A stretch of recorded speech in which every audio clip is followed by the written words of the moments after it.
Good morning students, again welcome to the next session of the class. जैसे कि आपको पता है हम लोग पढ़ रहे हैं the Indian constitution from the civics part.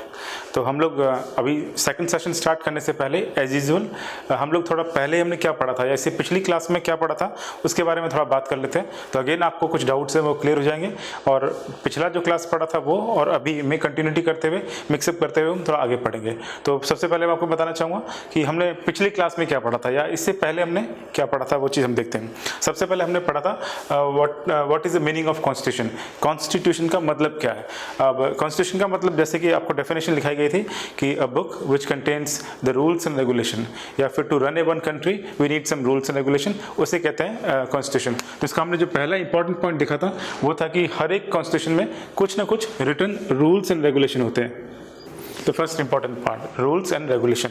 फिर इसके बाद हमने पढ़ा था कि हर एक कॉन्स्टिट्यूशन है वो कुछ ना कुछ इंपॉर्टेंस रखता है या अपने एक इंपॉर्टेंस रखता है। तो हमारा जो इंडियन कॉन्स्टिट्यूशन है वो हमें कुछ राइट्स भी देता है, हमें कुछ राइट्स मिले जिसके बारे में हम लोग बात करेंगे आज। तो हमारे पास में 6 राइट्स हैं।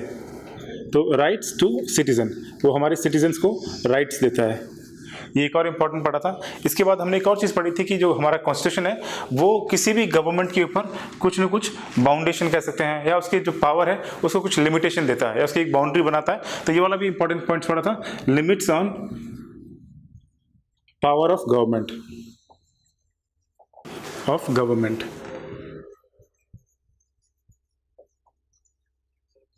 ये कुछ इंपॉर्टेंट पॉइंट्स थे। वैसे तो बहुत सारे पॉइंट्स थे लेकिन हमने 3 ही इंपॉर्टेंट पॉइंट्स डिस्कस किए थे।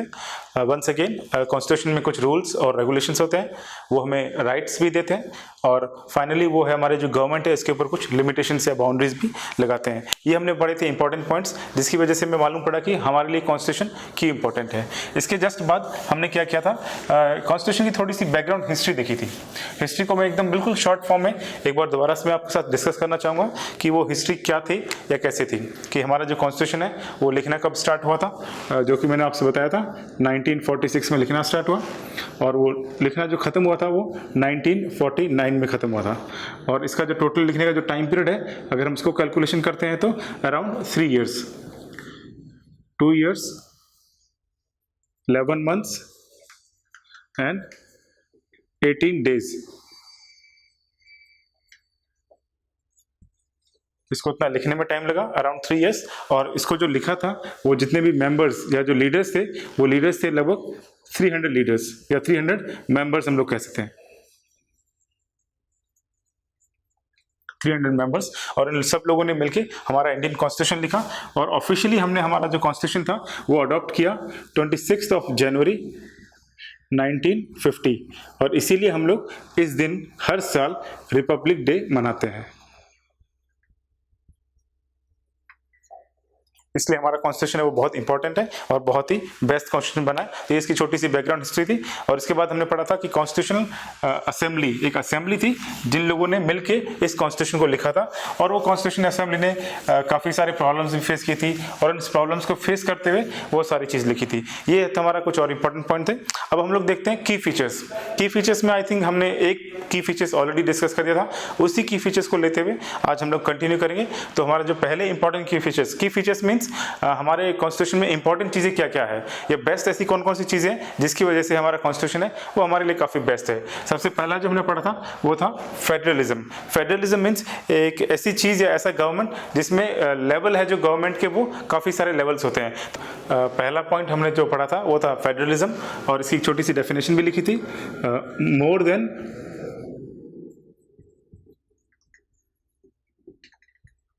वन लेवल ऑफ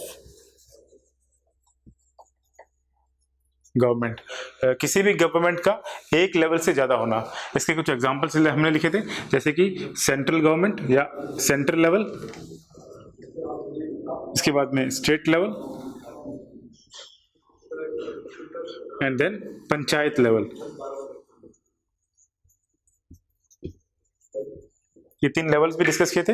और लेवल्स में अगर हम लोग बात किया था तो थोड़े बहुत हमने इसके बाद डिस्कशन किया था। सबसे पहले जैसे कि पंचायत लेवल, जो कि गांव के स्तर का लेवल, या at the time of village level, village level था। इसके अंदर गांव के पंच, सरपंच, ये लोग मिलकर काम करते हैं। इसके बाद नेक्स्ट हमने पढ़ा था स्टेट लेवल। स्टेट लेवल में हमने पढ़ा था कि गांव के जो किसी भी स्टेट के सीएम है या वहाँ के एमएलएज है, वो मिलकर काम करते हैं। और नेक्स्ट हमने पढ़ा था सेंट्रल लेवल, और सेंट्रल लेवल में जैसे कि प्राइम मिनिस्टर है या एमपीज हैं, वो सब मिलकर अपना काम करते हैं और वो सारा डिस्कशन करते हैं। तो इसीलिए अलग अलग लेवल से अलग अलग चीज पढ़ी थी। आज हम लोग कंटिन्यू करते हैं इसी का, और इसी के जो कुछ और पॉइंट्स है या कुछ और की फीचर्स हैं उसके बारे में हम पढ़ते हैं। सबसे पहला जो फॉर्म इसके जस्ट बाद आता है वो होता है parliamentary form of government. Parliamentary form of government, जैसे कि नाम से मालूम पड़ रहा है, this is about the parliament. इसका सेकंड पॉइंट, सेकंड की फीचर्स,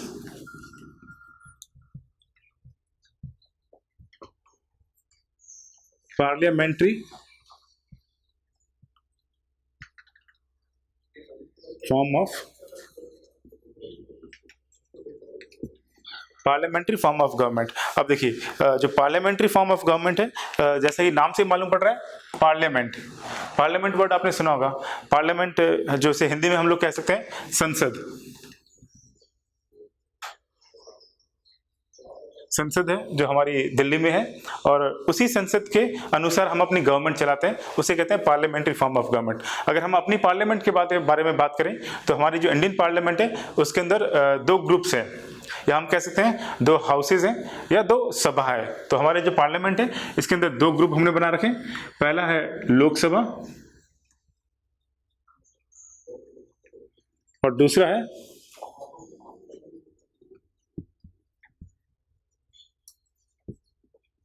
राज्यसभा। लोकसभा और राज्यसभा आपने पहले भी पढ़ा होगा या पहले भी सुना होगा। तो जो पार्लियामेंट हमारी इंडियन पार्लियामेंट है, अगेन इसको 2 हाउसेज में या 2 सभा में डिवाइडेड किया गया है। पहला है राज्यसभा, दूसरी है लोकसभा। अब इन सभा को या इन ग्रुप्स को upper house and lower house भी कहते हैं। जो राज्यसभा है इसको कहते हैं अपर हाउस, और जो लोकसभा है इसे कहते हैं लोअर हाउस।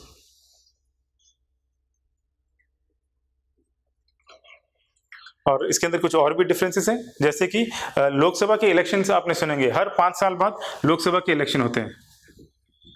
लोकसभा के इलेक्शन होते हैं और इन लोकसभा के अंदर सारे के सारे जो मेंबर्स हैं वो इलेक्ट होके जाते हैं, और जो मेंबर्स इलेक्ट होके जाते हैं उन्हें कहते हैं एमपी, मेंबर ऑफ पार्लियामेंट। जैसा कि लिखा हुआ है parliament, it means member of parliament, जो कि इलेक्शन के थ्रू इलेक्ट होके जाते हैं।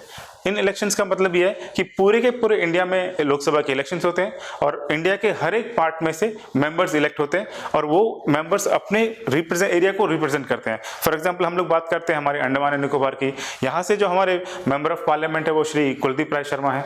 तो वो यहाँ से इलेक्ट होके गए हैं, और वो यहाँ की जो अंडमान की प्रॉब्लम्स है या यहाँ के और प्रॉब्लम्स को कैसे सॉल्व करना है या यहाँ की कैसे कैसे चीज़ों को डेवलपमेंट करना है, वो सारी की सारी चीज़ों को पार्लियामेंट में लेके जाते हैं, और फिर उसी के हिसाब से वहाँ की पॉलिसीज बनाते हैं, या फिर वहाँ का जो भी वर्कआउट है वो काम है वो इसे कुछ करते हैं। तो पूरे के पूरे इंडिया से मेंबर्स इलेक्ट होकर जाते हैं, पार्लियामेंट में जाते हैं, and then they discuss it, और फिर उसके बाद अपनी पॉलिसीज जो भी कुछ है वो बनाते हैं। और हमारे जो लोकसभा है उसके अंदर जो टोटल मेंबर है वो है 545 एमपीज है, जो कि पूरे इंडिया से इलेक्ट होके जाते हैं। इसी तरह हम लोग अब राज्यसभा के बारे में आते हैं। राज्यसभा में भी इलेक्शन होता है, लेकिन राज्यसभा में जो इलेक्शन होता है वो होता है indirectly form. Indirectly form means जितने भी लोकसभा के मेंबर्स हैं वो, और प्लस स्टेट्स में जो स्टेट गवर्नमेंट के एमएलएज हैं वो मिलकर इनडायरेक्टली तरीके से राज्यसभा के मेंबर्स को इलेक्ट करते हैं, और इनके जो टोटल मेंबर हैं वो है 245 मेंबर्स। और ये लोग हमेशा अपने अपने एरिया की सेम जैसे ये काम करते हैं उसी तरीके से ये भी काम किया जाता है। तो इसी कहते हैं पार्लियामेंट्री फॉर्म ऑफ गवर्नमेंट। तो हमेशा जो पार्लियामेंट है इसके 2 भागों में डिवाइड किया है, और अलग अलग मेंबर्स इलेक्ट होकर आते हैं अपने अपने एरिया से, अपने अपने एरियाज की प्रॉब्लम्स को सॉल्व करते हैं, और then they make the government, और वो गवर्नमेंट बनाते हैं, सरकार बनाते हैं। और जब गवर्नमेंट बनाते हैं तो मेंबर्स लोकसभा से और राज्यसभा से, दोनों हाउसेज से लिया जाता है। इसे कहते हैं पार्लियामेंट्री फॉर्म ऑफ गवर्नमेंट, जो कि हमारे इंडिया में अकॉर्डिंग टू द कॉन्स्टिट्यूशन हमने अडॉप्ट किया हुआ है। ये तो इसका हो गया पहला पॉइंट। इसके बाद इसका एक और पॉइंट आता है, वो कहते हैं यूनिवर्सल अडल्ट फ्रेंचाइजी।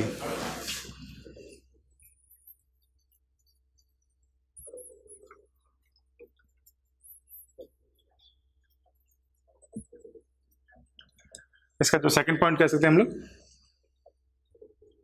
इसका मतलब ये है कि जैसे ही हमारा कॉन्स्टिट्यूशन बना था या जब हम लोग कॉन्स्टिट्यूशन लिख रहे थे, उसी वक्त हमारे लीडर्स ने एक बहुत ही इंपॉर्टेंट पॉइंट ऐड किया। वो ये था कि जैसे ही हम लोग 18 साल के होते हैं, 18 ईयर्स हो जाते हैं, उसी वक्त हमें ऑटोमेटिकली वोटिंग का अधिकार मिल जाता है या हमें वोट करने का अधिकार मिल जाता है। इसे कहते हैं यूनिवर्सल अडल्ट फ्रेंचाइजी। जैसे ही हम 18 साल के होते हैं, हमारा एक आईडी कार्ड बनता है, उससे हम लोग वोटिंग आईडी कार्ड कहते हैं, और वो गवर्नमेंट के थ्रू बन जाता है। और उसके बाद we are able to do the election, जब हम लोग वोटिंग कर सकते हैं। लेकिन गवर्नमेंट, वर्ल्ड के ऐसे बहुत सारे कंट्रीज है जहां पर ऐसी व्यवस्था शुरुआत में नहीं मिली है, या जैसे हम कह सकते हैं बड़े बड़े डेवलप्ड कंट्रीज है, अमेरिका है या फ्रांस है, ऐसे कंट्रीज थे जहां पर सबसे पहले खाली मैन या फिर जेंट्स को ही मिला वोटिंग। इसके बाद में वुमेन को ऐड किया गया और इसके बाद में इन्होंने एज फेस किया। लेकिन इंडिया के अंदर 18 साल के होते ही, जैसे ही वो लड़का है या लड़की है, उसको ऑटोमेटिकली वो चीज वोटिंग का राइट कहते हैं या इलेक्शन कार्ड वो मिल जाता है। तो ये हम लोग इसके बारे में बात किया, पार्लियामेंट्री फॉर्म ऑफ गवर्नमेंट। ये इसका सेकंड की फीचर है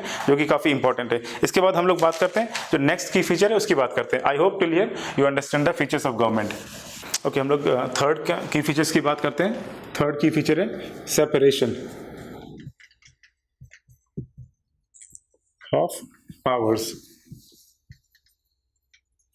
सेपरेशन ऑफ पावर। ये जो हमने एक मेथड है या एक जो थॉट कॉन्स्टिट्यूशन में लिखा हुआ है, इसका मतलब ये है कि हमने हमारी गवर्नमेंट के हर एक लेवल में, जो हमने 3 लेवल्स पढ़े, सेंट्रल लेवल, स्टेट लेवल या पंचायती लेवल, हर एक लेवल में हमने जो पावर्स है उसको सेपरेशन किया है या उसका डिस्ट्रीब्यूशन कर दिया है अलग अलग लेवल्स में।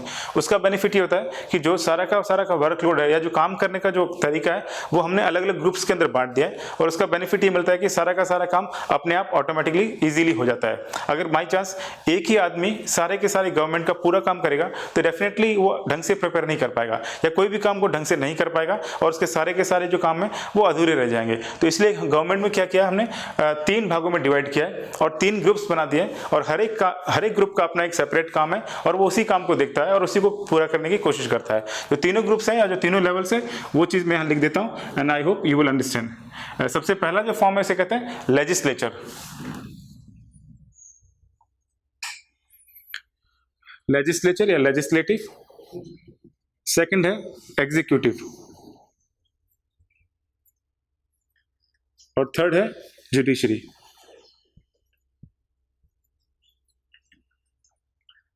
Legislative, executive and judiciary. Legislative में हम लोग किस ग्रुप को ऐड करते हैं या कौन कौन से लोग आते हैं इसमें हम लोग देखिए, जितने भी हमारे इलेक्टेड मेंबर्स हैं, for example member of parliament है या फिर एमएलएज हैं, जितने भी एमएलएज हैं वो सारे के सारे इस ग्रुप में आते हैं। ये लोग हर एक 5 साल बाद इलेक्ट होकर आते हैं पार्लियामेंट में या फिर लेजिस्लेटिव असेंबली में बैठते हैं, और फिर वो बैठ के अपना जो भी काम है वो करना और वो पॉलिसीज बनाना या फिर डेवलपमेंट के बारे में देखना, उसकी बात करते हैं। इसी तरह से नेक्स्ट आते हैं एग्जीक्यूटिव्स। एग्जीक्यूटिव्स मीन्स सारे के सारे ऑफिसर्स, वो ऑफिसर्स जो किसी भी कानून को या इम्प्लीमेंट करते हैं या किसी भी लॉ को इम्प्लीमेंट करना है या फिर वो किसी भी कंट्री को चलाने में काम करते हैं। इसे हम लोग बोलते हैं इम्प्लीमेंटेशन ऑफ लॉ। इम्प्लीमेंटेशन, कानून का लागू करना या कानून को लागू करवाना, ये सारा का सारा काम ये लोग करते हैं। और नेक्स्ट आता है court. Judiciary means court, simple सी लैंग्वेज है कोर्ट, हमारी न्याय व्यवस्था या हमारी कानून व्यवस्था। ये सारे के सारे पावर को सेपरेशन किया है। एक बार हम थोड़ा ढंग से देख लेते हैं। सबसे पहला लेजिस्लेटिव, इसका मतलब सारे के सारे member of parliaments and member of legislative assemblies जो इलेक्ट होते हैं। इलेक्ट होने के बाद वो अपने अपने एरियाज में जाते हैं, वहां पर वो प्रैक्टिकली काम करते हैं और वो डेवलपमेंट है या जो भी प्रॉब्लम्स है जो हमने पहले डिस्कस की थी कि रोड्स प्रॉब्लम है, इलेक्ट्रिसिटी है, एजुकेशन है, कुछ भी प्रॉब्लम्स है उनको सॉल्व करते हैं और उनके अंदर और डेवलपमेंट का अपना काम करते हैं। ये सारा का सारा काम जो है वो लेजिस्लेटिव करते हैं। फिर नेक्स्ट आते हैं एग्जीक्यूटिव्स। एग्जीक्यूटिव एक तरह से परमानेंट बॉडी है और ये लोग ज्यादातर ऑफिसर्स होते हैं और वो ऑफिसर्स जो कानून का इंप्लीमेंटेशन करते हैं। ये लोग पॉलिसीज बनाते हैं, उन पॉलिसीज को प्रैक्टिकली कैसे करना है, फिर डाटा कलेक्ट करते हैं। डाटा कलेक्ट करने के बाद में जो लॉ या जो कानून बनाया था वो कितना प्रैक्टिकली बेनिफिट में रहा है या उससे कितना लोगों को फायदा हुआ है, वो सारा का सारा चीज कैलकुलेशन करते हैं और इसके बाद में इसमें और क्या चेंजेस लेके आना है वो उसके बारे में देखते हैं और बात करते हैं। और जो थर्ड है वो है जुडिशरी। जुडिशरी मीन्स न्याय व्यवस्था, या हमारे जो कानून की व्यवस्था कैसी है। इसके अंदर कोर्ट आते हैं ज्यादातर, और वैसे कि हमारे जो जितने भी कोर्ट है इंडिया के, उन कोर्ट्स को 3 लेवल्स में अगेन डिवाइड किया हुआ है। वो 3 लेवल्स बहुत ही सिंपल है और आपने कई बार सुना भी होगा। हम लोग अगर देखें तो सबसे पहले जो है सुप्रीम कोर्ट, जो कि दिल्ली में है सुप्रीम कोर्ट, वो पूरे के पूरे इंडिया की न्याय व्यवस्था को देखता है। इसके बाद में नेक्स्ट आता है हाई कोर्ट। हाई कोर्ट हर एक स्टेट में होता है। इंडिया में जितने भी स्टेट्स हैं उन हर एक स्टेट में अपना एक हाई कोर्ट है। इंडिया में कहीं कहीं पर कुछ स्टेट्स को मिला के एक हाई कोर्ट बना हुआ है। जैसे कि अगर हम एग्जांपल देखें पंजाब और हरियाणा, उसका एक ही हाई कोर्ट है। और इसी तरह से हम अगर नॉर्थ ईस्ट में जाते हैं तो वहां पर भी अपना एक हाई कोर्ट है। तो ऐसे कुछ हाई कोर्ट्स हैं। और फिर लास्ट में आता है डिस्ट्रिक्ट कोर्ट या डिस्ट्रिक्ट मजिस्ट्रेट। तो ये लेवल्स हैं कोर्ट के। और इसी हिसाब से बाई चांस अगर हमारा किसी कहीं पर कोई केस पेंडिंग है, वो डिस्ट्रिक्ट लेवल पर है, डिस्ट्रिक्ट लेवल पर केस पेंडिंग है, अगर हमें उसका रिजल्ट मिलता है या हमें लगता है कि हमारे साथ फेयर काम नहीं हुआ है और रिजल्ट अच्छा नहीं है, तो we can go to the high court. हम लोग हाई कोर्ट में जाके अपील कर सकते हैं और हमारे केस को हम लोग हाई कोर्ट में लेके जा सकते हैं और वहां पर हम अपने अधिकारों के खिलाफ या अधिकारों के लिए लड़ सकते हैं। अगर हमें लगता है कि हाई कोर्ट में भी हमें ढंग से फैसला नहीं मिला है या जो वहां का जो रिजल्ट मिला है वो हमें सेटिस्फैक्टरी नहीं है, तो हम लोग फाइनली फिर सुप्रीम कोर्ट में जा सकते हैं और सुप्रीम कोर्ट में फैसला लेके जाते हैं और वहां पर जो सुनवाई होती है वो फाइनली हमें मानना पड़ता है। और अगर बाई चांस के बाद में नहीं होता तो फिर हम राष्ट्रपति के पास जा सकते हैं। ऐसे करके हमारी काफी लंबी प्रक्रिया है। तो ये सारे का सारा जो लेवल है उसी में आता है। Once again district court district level पर, फिर हाई कोर्ट स्टेट लेवल पर और फिर सुप्रीम कोर्ट है वो इंडिया के लेवल पर। तो ये है सेपरेशन ऑफ पावर्स। हमारी इंडियन गवर्नमेंट में सिस्टम अपनाया गया है। और ये किसके लिए अपनाया गया है? क्योंकि हर एक ग्रुप जो है वो अपने अपने तरीके से काम करता है और अपने तरीके से काम करने से उन पर वर्कलोड बहुत कम रहता है। वो इजीली अपने फील्ड में काम कर सकते हैं और जैसे जैसे वो काम करते हैं अपने आप को एनालाइज भी करते हैं कि हमें और क्या काम करना चाहिए और कैसे। तो ये हमारा जो थर्ड फीचर था separation of power about the Indian government. इसके बाद हम नेक्स्ट पढ़ते हैं। हमारा जो नेक्स्ट फॉर्म है वो है राइट्स। जैसा कि मैंने आपको कहा था कि हम लोग राइट्स के बारे में सेपरेटली पढ़ेंगे। तो हमारे जितने भी राइट्स हैं उन राइट्स को हम लोग पढ़ते हैं। और हमारे कॉन्स्टिट्यूशन ने हमें जब कॉन्स्टिट्यूशन बना था उस वक्त हमें लगभग 7 राइट्स मिले थे, 7 राइट्स मिले थे। लेकिन अभी हमारे गवर्नमेंट ने हमें या कॉन्स्टिट्यूशन ने 7 की जगह 6 राइट्स दिए हैं। तो हम लोग उसे बोलते हैं फंडामेंटल राइट्स। हमारा 4th पॉइंट है फंडामेंटल राइट्स। फंडामेंटल राइट्स इसका मतलब हमारे मौलिक अधिकार। हमारे इंपॉर्टेंट कौन से ऐसे अधिकार हैं जो हमें जीने के लिए हमेशा जरूरी चाहिए, फंडामेंटल अधिकार कहते हैं, फंडामेंटल राइट्स कहते हैं। इन राइट्स को मैं लिखता हूँ, 6 के 6 राइट्स हैं और हर एक राइट्स के बारे में हम लोग थोड़ी थोड़ी बात करेंगे या थोड़ा सा डिस्कशन करेंगे। सबसे पहला हमारा जो राइट है वो है right to equality. Right to equality इसका मतलब कॉन्स्टिट्यूशन ने, हमारे इंडियन कॉन्स्टिट्यूशन ने, या हम कह सकते हैं कि हमारी जो इंडिया गवर्नमेंट है उसकी तरफ से हमें ये राइट मिला है कि हम सब लोग इक्वल हैं। अगर हम लोग कहीं पर भी जाते हैं, हम कहीं पर भी रहते हैं, हमें किसी भी तरीके का भेदभाव नहीं किया जाता है। इसका मतलब ये कि हम किसी भी कम्युनिटी से बिलोंग करते हो, हम लोग किसी भी कास्ट से बिलोंग करते हो, हमारा कुछ भी कलर हो, हमारा कोई भी रिलीजन हो, लेकिन हमें किसी भी आधार पर अनइक्वलिटी के हिसाब से या भेदभाव, हमारे साथ किसी भी तरीके का भेदभाव नहीं किया जाता। तो इसका मतलब हम सारे के सारे in front of law we all are equal, हमें इक्वलिटी का राइट है। इसके बाद में है नेक्स्ट है right to freedom. Right to freedom, right to freedom means again same वही कि हम लोग सारे के सारे फ्री हैं। हम पूरे इंडिया में कहीं पर भी ट्रैवल कर सकते हैं, हम कहीं पर भी आ जा सकते हैं, हम कहीं पर भी रह सकते हैं, हम जॉब भी कर सकते हैं और हम कहीं पर भी कुछ भी कर सकते हैं। हमारे ऊपर किसी भी तरह की कोई बाउंडेशन नहीं है। लेकिन सबसे मेन इंपॉर्टेंट है कि हमें जो भी काम करना है वो रूल्स एंड रेगुलेशन के अकॉर्डिंग करना है। फॉर एग्जाम्पल अगर हम किसी डिफेंस एरिया में जाते हैं तो वहाँ का रूल्स एंड रेगुलेशन इसे फॉलो करना है। अगर वहाँ लिखा जाता है कि नॉर्मल सिटीजन या common citizen are not allowed, इसका मतलब हम वहां नहीं जा सकते हैं। इसका मतलब ये नहीं कि we are free and we have to go to that defence area. दूसरा, अगर हम ये भी कह सकते हैं कि हमें कहीं पर भी जाने का अधिकार है, तो इट डजंट मीन कि हम किसी भी प्राइवेट बिल्डिंग में जाएं या किसी को कुछ भी कहें। इसलिए इसका मतलब यह है, तो राइट टू फ्रीडम मीन्स हमें फ्रीडम मिली है लेकिन हमें फॉलो करना है rules and regulation, and according to these rules and regulation हमें हमारे राइट्स को फॉलो करना है। इसके बाद में 3rd नंबर आता है right to freedom of religion. Right to freedom of religion, यहाँ पर भी जैसे फ्रीडम हमें मिली है हमारे रिलीजन के लिए। हम चाहे किसी भी रिलीजन के हों या हम किसी भी धर्म के हो, हम टोटली फ्री हैं अपने रिलीजन को सेलिब्रेट करने के लिए या अपने रिलीजन की अकॉर्डिंग रहने के लिए। आपने कई बार देखा होगा कि हमें सारे के सारे इंडिया में फेस्टिवल्स हम लोग सेलिब्रेट करते हैं। इसका मतलब यही है कि इंडिया में सारे के सारे लोग फ्री हैं अपने रिलीजन को चूज करने के लिए। अगर आप किसी भी रिलीजन को चूज करना चाहते हैं तो आप उसमें जा सकते हैं। उस रिलीजन को चूज करने के बाद अगर आप वहाँ के फेस्टिवल्स को सेलिब्रेट करना चाहते हैं, you are totally free to celebrate your festival at your home, at your public places with rules and regulation. अगर आपको लगता है कि सारा काम सही है तो आप इजीली सारे के सारी चीज़ों को सेलिब्रेट कर सकते हैं। तो ये भी हमारा राइट है कि हम अपने रिलीजन को आराम से सेलिब्रेट कर सकते हैं या हम लोग अपने रिलीजन के हिसाब से अकॉर्डिंगली रह सकते हैं। इसके बाद हमें नेक्स्ट मिलता है फोर्थ राइट है राइट अगेंस्ट एक्सप्लॉयटेशन।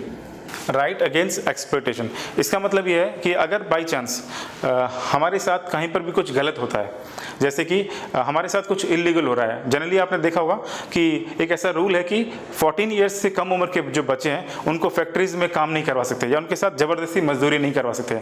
उनको हमें अधिकार देना है पढ़ाई का, they have to go to the school and study. लेकिन हम लोग कई बार क्या करते हैं, या ऐसा हम लोग कई बार देखते हैं कि 14 साल की कम उम्र के जो बच्चे हैं वो फैक्ट्रीज में मजबूरी में काम करते हैं या फिर किसी टी स्टॉल में काम करते हैं या छोटी मोटी दुकानों में काम करते हैं। इसका मतलब उनके राइट्स है उनके साथ में एक्सप्लॉयटेशन हो रहा है। कई बार क्या होता है कि आपने देखा होगा, अभी तो नहीं लेकिन काफ़ी साल पहले आपने देखा होगा, जो आदमियों की खरीद फरोख्त, it means selling of man and women, ये चीज़ पहले बहुत चलती थी क्योंकि लोग अपने घरों में लोगों को गुलाम बना के रखते थे, अपनी पूरी ज़िंदगी उनसे घरों में काम करवाते थे और उनके बदले में उनको रोटी या कपड़ा ऐसा कुछ देते थे, ना तो पेमेंट देते थे ना उनको फ्री छोड़ते थे। तो एक तरह का एक्सप्लॉयटेशन था उनके सारे के सारे राइट्स के खिलाफ। तो इसके लिए अगर हमें लगता है कि हमारे साथ या किसी और के साथ ऐसे एक्सप्लॉयटेशन हो रहा है तो हम ये भी हमारा अधिकार है कि हम इसके खिलाफ बोलें और इसके खिलाफ हम लोग कोर्ट में जा सकते हैं। तो इसे कहते हैं राइट अगेंस्ट द एक्सप्लॉयटेशन।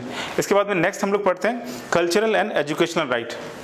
जैसा कि देखिए, हमें हमारी कल्चर और हमारा एजुकेशन लेने का पूरा राइट है। हमें हमारी जो भी कल्चर मिली है, हमारी फैमिली से हम लोग जो भी किसी भी कल्चर में रहते हैं, हम उस कल्चरल के अकॉर्डिंग हम रह सकते हैं। नोबडी कैन बाउंड अस या नोबडी कैन स्टॉप अस कि आप इस कल्चर में क्यों रह रहे हैं या आप ऐसे कपड़े क्यों पहन रहे हैं या फिर आप ऐसे फेस्टिवल्स क्यों सेलिब्रेट कर रहे हैं। तो हमें हमारी कल्चर को निभाने का पूरा हक है और प्लस हमें हमारी एजुकेशन क्वालिफिकेशन का भी पूरा हक है। हम जितना चाहे जहाँ से भी चाहे आराम से पढ़ सकते हैं। तो ये हमारा कल्चरल एंड एजुकेशनल राइट है। इसके बाद में 6th जो हमारा पॉइंट है वो आता है राइट अगेंस्ट या right to constitutional remedies. Remedies, इसका मतलब यह है कि अगर ऊपर के पांचों जो राइट्स हैं उन राइट्स के साथ में अगर कहीं पर भी छेड़खानी होती है या फिर आपको लगता है कि मेरे जो राइट्स है वो कहीं पर भी कम किए गए हैं किसी गवर्नमेंट के थ्रू या किसी भी आदमी के थ्रू या किसी भी लोगों के थ्रू, अगर आपको लगता है कि आपके कहीं पर भी फ्रीडम में कुछ प्रॉब्लम आ रही है या गवर्नमेंट का एक ऐसा नया रूल आ गया जिसकी वजह से आपका कहीं एक्सप्लॉयटेशन हो रहा है या आपकी इक्वलिटी में कुछ प्रॉब्लम आ रही है, तो हम लोग डायरेक्टली कोर्ट में जा सकते हैं। We can go to the court और वहां पर कोर्ट में जाकर हम अपने अधिकारों के लिए लड़ाई लड़ सकते हैं। तो इसे कहते हैं कॉन्स्टिट्यूशनल रेमेडीज। तो once again you can see सारे के सारे जो 6 के 6 राइट्स हैं वो हमने हल्का सा इसका डेफिनेशन देख लिए। अगर आप अपनी बुक की रीडिंग करेंगे या फिर अगर आपके पास जब भी बुक आएगी you can read all these rights और आपकी बुक में प्रॉपर्ली तरीके से पूरा का पूरा ये समझा रखा है। मैंने जस्ट आपको एक हल्का सा डेफिनेशन दिया है। ये हो गया हमारे फंडामेंटल राइट्स। इसके बाद में जो लास्ट हमारा जो 5वां की फीचर है that is known as secularism. Secularism आपने शायद वर्ड पहले पढ़ा होगा या सुना होगा, लेकिन इसके बारे में छोटी सी डेफिनेशन और इसके बारे में हम लोग बात करते हैं कि वो क्या चीज़ है सेक्युलरिज्म। 5th की फीचर सेक्युलरिज्म। जैसा कि देखिए, अगर बाई चांस सेक्युलरिज्म अगर हम समझना चाहें तो इसका एक सबसे अच्छा एग्जांपल आपको स्कूल्स में देखने को मिलेगा। इसका मतलब ये है, जब हम लोग स्कूल में पढ़ते हैं या स्कूल में जब हम जाते हैं, आपने देखा होगा आपको होली की छुट्टी मिलती है, फिर ईद की छुट्टी मिलती है, उसके बाद आप अगर देखेंगे तो आपको महात्मा बुद्ध की छुट्टी मिलती है या फिर आप जितने भी रिलीजन है हर दिन की आपको छुट्टी मिलती है। और छुट्टी मिलती है तो ज़रूरी नहीं कि हम उस छुट्टी को वो फेस्टिवल सेलिब्रेट करें, हम अपने घर में रह के अपना काम करते हैं। लेकिन जो लोग उस कम्युनिटी से बिलोंग करते हैं वो अपना फेस्टिवल सेलिब्रेट कर सकते हैं। इसका मतलब ये है कि इन फ्रंट ऑफ गवर्नमेंट या जो हमारी इंडियन गवर्नमेंट है उसने किसी भी एक रिलीजन को प्रमोट नहीं करना है या ना ही एक रिलीजन को सपोर्ट करना है। इन फ्रंट ऑफ गवर्नमेंट सारे के सारे रिलीजन इक्वल हैं और इंडियन जो गवर्नमेंट है वो किसी भी रिलीजन को अडॉप्ट नहीं करता है, ना ही उसको प्रमोट करता है। इसका मतलब हमारा जो कंट्री है वो पूरा का पूरा सेक्युलर कंट्री है। हम ना किसी धर्म ना किसी जाति में विश्वास करते हैं, हम खाली विश्वास करते हैं हमारी कॉन्स्टिट्यूशन में। जो हमारी कॉन्स्टिट्यूशन में रूल्स एंड रेगुलेशन लिखे हुए हैं उसी के बारे में बात करते हैं और उसी के अकॉर्डिंग हम अपनी गवर्नमेंट चलाते हैं। तो अगर मैं इसकी छोटी सी डेफिनेशन लिखना चाहूँ तो डेफिनेशन लिख सकते हैं कि what is the meaning of secularism. Secularism means state, यहां पर स्टेट का मतलब हम लोग कंट्री भी मान सकते हैं। स्टेट और country does not promote any religion